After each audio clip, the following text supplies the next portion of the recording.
Hey there, I'm Justin Goodhart of Wellrounded and the Move Smart podcast. Today I have a question from Alex, who is talking about Ido Portal's idea that the scapula crave complexity, the spine craves and needs mobility, and the hips crave intensity. He wants me to expand on this idea and how to incorporate it into his training. Now, I'm going to do my best to explain this. Ultimately, I'm not Ido, so I can't say for sure what he means and all the details, but I present to you what I understand it to mean.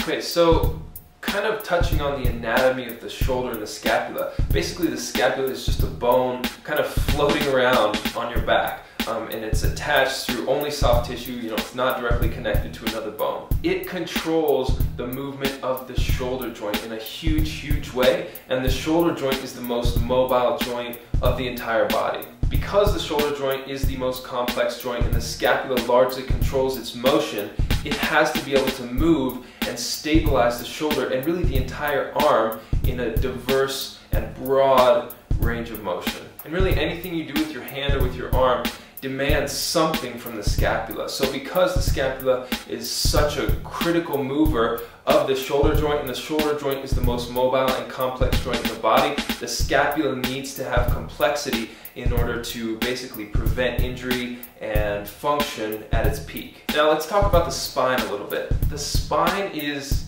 literally a house for the central nervous system. The spinal cord runs down through it. You can still move effectively if you injure basically any part of your body. You could literally lose all your arms and legs and still move, right? I want to interview this guy named Kyle Maynard, who was born without, full arms or legs. He's done amazing things. He does CrossFit, Jiu-Jitsu. He's climbed a 19,000-foot mountain. He doesn't have arm or legs. He can still move amazingly, right? It's astounding.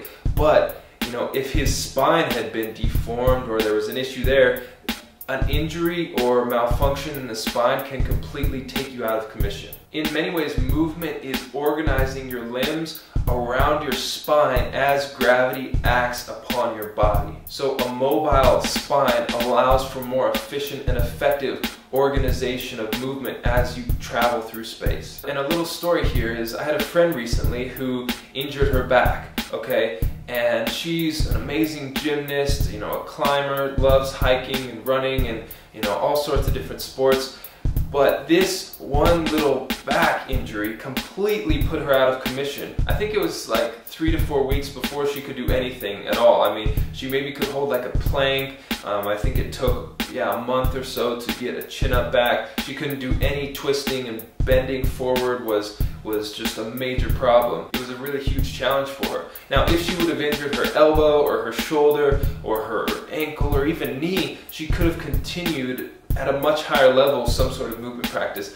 But an injury of the spine completely takes you out of the game, so to speak. Now consider someone who is a paraplegic or quadriplegic. That, injury to the spine or birth defect or whatever it is completely removes the capacity of their body, an entire segment, right? Either half or all the way up to their neck. It completely removes their ability to move at all.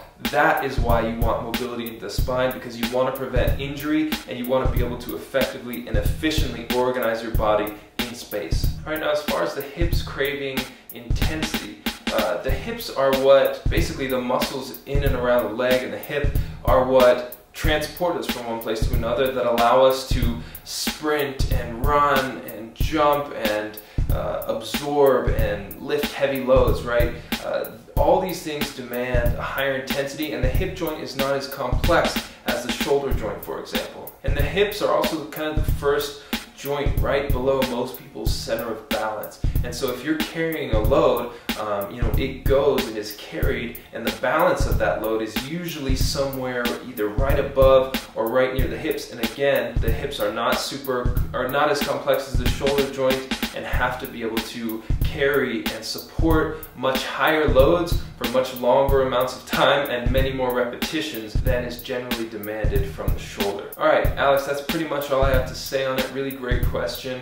If you have any follow-up questions or need any other tips and advice, let me know. And if you're watching this, and you have any questions for me, shoot me an email, justin@wellroundedathlete.net.